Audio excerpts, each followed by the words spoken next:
L'exercice 40, ici, on part avec deux fonctions polynômes de degré 2, f et g, et on nous demande cette fois d'étudier le signe de la fonction. Alors, pour étudier le signe, rappelez-vous que ça dépend en fait des variations.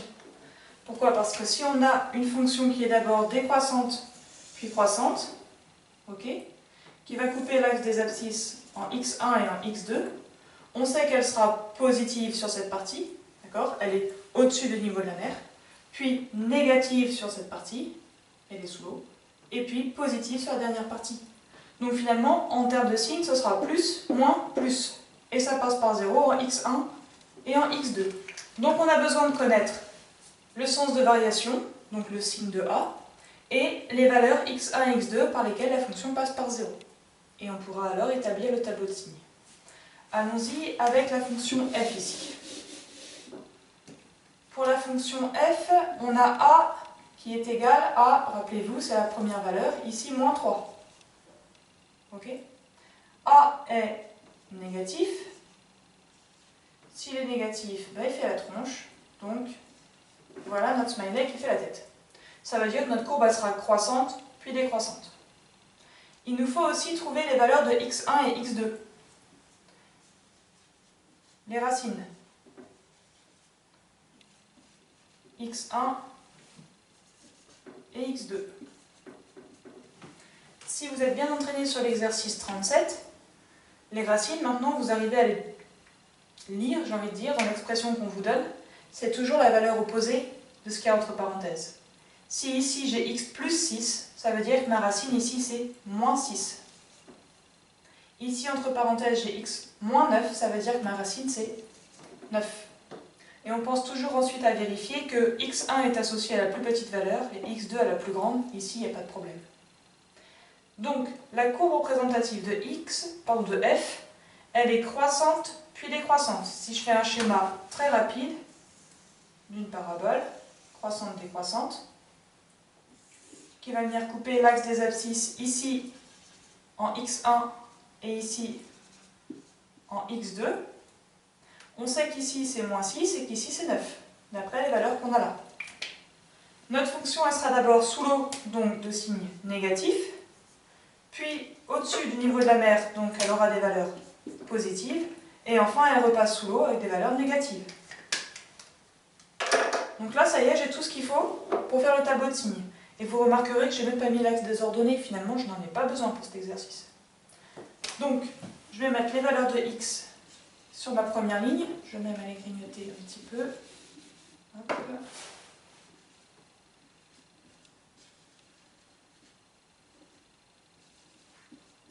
Valeur de x et signe de f de x. Donc, que je ne clignote pas trop loin parce qu'après il y a notre fonction.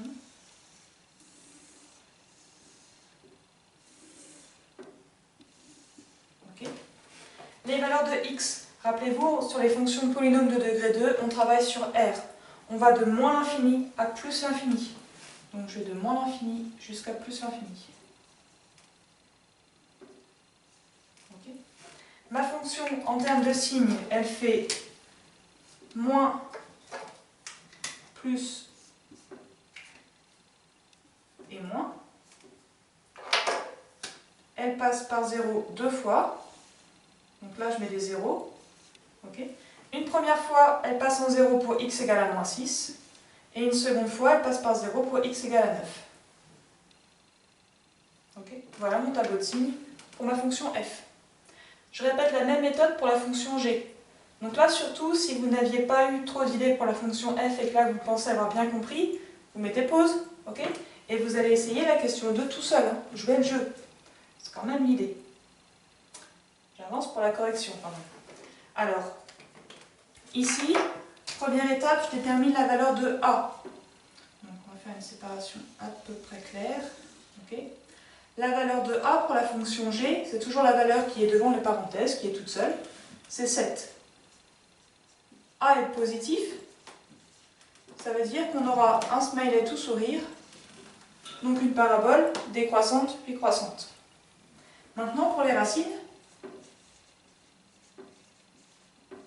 ici on les notera T1 et T2. d'accord, par rapport à la variable qu'on nous a proposée, on l'a appelée t ici, pourquoi pas. Si ici j'ai t moins 3, ça veut dire que ma racine, ce sera l'opposé, ce sera 3. Ok? Et puisqu'ici j'ai t plus 5, ma racine, ce sera l'opposé, autrement dit, moins 5. Je vérifie que t1 est associé à la plus petite valeur et t2 à la plus grande.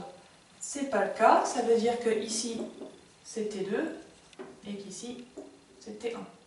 Okay. Maintenant t1 ça vaut bien moins 5 la plus petite valeur et t2 vaut 3 la plus grande valeur. Donc ici j'aurai une courbe, je vais essayer de la faire un peu plus petite que tout à l'heure, sinon je vais être coincé pour mon tableau. Voilà. Ici on est à t1 et ici on est à t2. Ça veut dire que là on est à moins 5 et là à 3. Ok? Rappelez-vous, nous on se pose la question du signe de la fonction. Eh bien, hop, je sors mes deux couleurs.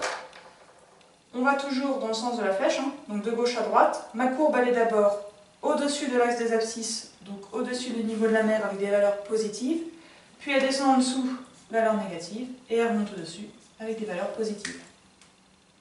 Donc là, pour mon tableau de signes, qui aura un peu meilleure allure que le précédent, j'ai les valeurs de x et le signe de... Alors non, c'est pas x, c'est t ici. Et le signe de g de t. Ouais, ça aura une meilleure allure, c'est sûr.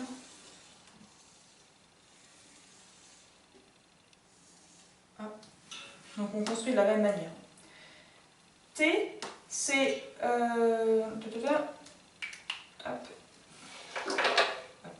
Ok. Les valeurs de t, c'est comme pour x, ok? On est sur des fonctions polynômes de degré 2, autrement dit on travaille sur tout l'ensemble des réels, on part de moins l'infini, sans problème, on ira jusqu'à plus infini, sans problème.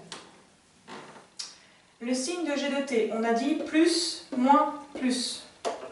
Ok, donc plus, moins et plus. On a notre courbe qui passe deux fois par la valeur de 0. C'est pour les deux racines de la fonction. Première racine, c'est t1 égale à moins 5. Donc ici, je mets moins 5. Et deuxième racine, c'est t2. La valeur, c'est 3. Okay. Donc quand on vous demande le signe, finalement, on attend de vous que vous établissiez le tableau de signes. Vous pouvez aussi le mettre sous forme de phrase, hein, c'est pas interdit, mais honnêtement, c'est moins pratique. Il faudrait dire, par exemple, pour la fonction g, la fonction g est d'abord positive sur l'intervalle moins infini, moins 5, puis elle est négative sur l'intervalle moins 5, 3, et enfin elle est à nouveau positive sur l'intervalle 3 plus l'infini. Je ne sais pas ce que vous en pensez, je trouve que le tableau c'est plus pratique.